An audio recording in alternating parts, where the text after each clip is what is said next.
إله إلا الله محمد رسول الله عليه صلاة الله وآله والأحبة.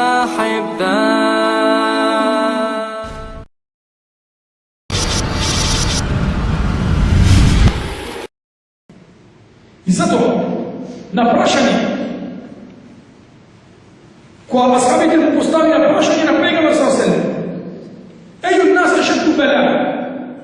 Božji pejgamber, koji luđe se su najgolemi iskušenja? Koji luđe se su najgolemi iskušenja? Najžestoki iskušenja. Kale al-anbiya thumma al-amthalu fal-amthal. Reče pejgamberi. Pa potom sličite na njih.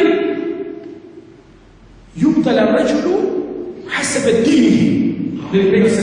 Allah će mu ispitува i iskušува човекот врз основа на неговата вера, врз основа на неговиот иман. Фе ин кане фи динихи салба, па ако му верата има цврстина и јачина, тогаш искушението ќе биде уште поголемо.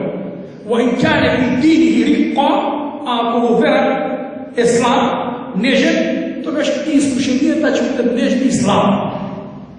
И сега да се вратиме и да ги споредиме нашите искушенија со искушението со најсаканиот човек кој казал на оваа земја, Мухамед салаллаху алейхи ва саллем. Донесете салам со Мухамед салаллаху алейхи ва саллем. Пегамбер салаллаху алейхи ва саллем во историски книги, Пегамбер салаллаху алейхи ва саллем имал 7 деца. И од овие 7 деца, 6 деца му умреле додека тој бил жив.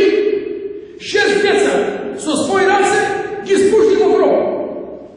Кажете ми човек на земјава, дали има некој кој закопал со своји раце 6 своји деца во гроб?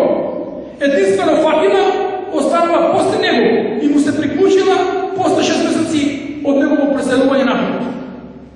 6 деца. Роден едни, мајка на 6 години, неговиот дедо Абдул Муталиб на 8 години. Протеран од дом, од неговата куќа, каменуван, навредуван, во битка на Ухуд му беа скршени зъби. Лицето беше раскривено. Потоа неговата жена Аиша ја обвинија за блуд кој му написи. Во сурето Нур, хадисот Ирф се вика.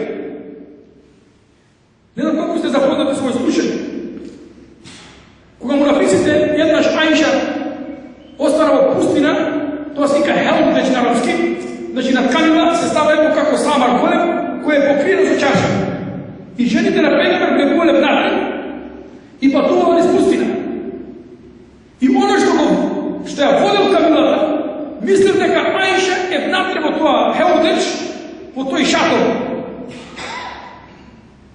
Кога дошле во Медина, не била Аиша на камила. Останата била во пустина, отишла да изврши физиолошка потреба. И потоа дошло дека Асхаб, кој исто така се останал, и ја донесол на Аиша во Медина. И веднаш му написите што рекле, направила зина. Замисли да те обвини некој жена за блуд. Жена направила се мајка на хадици умоли му'минин. Аиша те обвини. Дури Умму Ејуб, значи жената на Ејуб el-Ensari, Ејуб el-Ensari, доаѓа кај Ејуб el-Ensari. Велиме, маже, слушајте што се збори низ Медина, гледајте како фитне. Ка слушајте што се случи во Медина, рече, сите зборат, ја обвинет, ја обтужвет на Аиша дека починила блудна умбилја со сина. Ама Ејуб el-Ensari и вели, о, жена моја, ти дали ми си направил тако нешто? Субханаллах. Па рече, кој е подобар? Ти или Аиша? Кој е подобар маж? Јас или пегамбер с.а.в. Ако тоа не може да го заместиш за мене, јас за тебе, или ти за мене, јас за тебе, тогаш како може да заместиш или некој да рече жена на пегамбер с.а.в. направила блуд?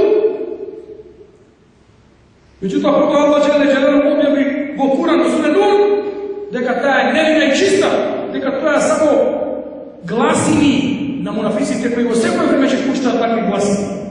И затоа вели Аллах во Куран: "Ја ју наби, џахили куфара ва мунафикин." О пегамбере, бори се против чафирите и против мунафиците. Улемата вели против чафирите се знае джихад, борба на овој пат. Меѓутоа против мунафици како се бориш? Тие се во наши сафови, тие се во наши редови, тие се меѓу нас. Велат сите муфесири, борба против мунафици е со дела. Борба против лицемерие со истрајност. И со знаење, и со дела. А тоа Аллах ќе рече ќе посмее.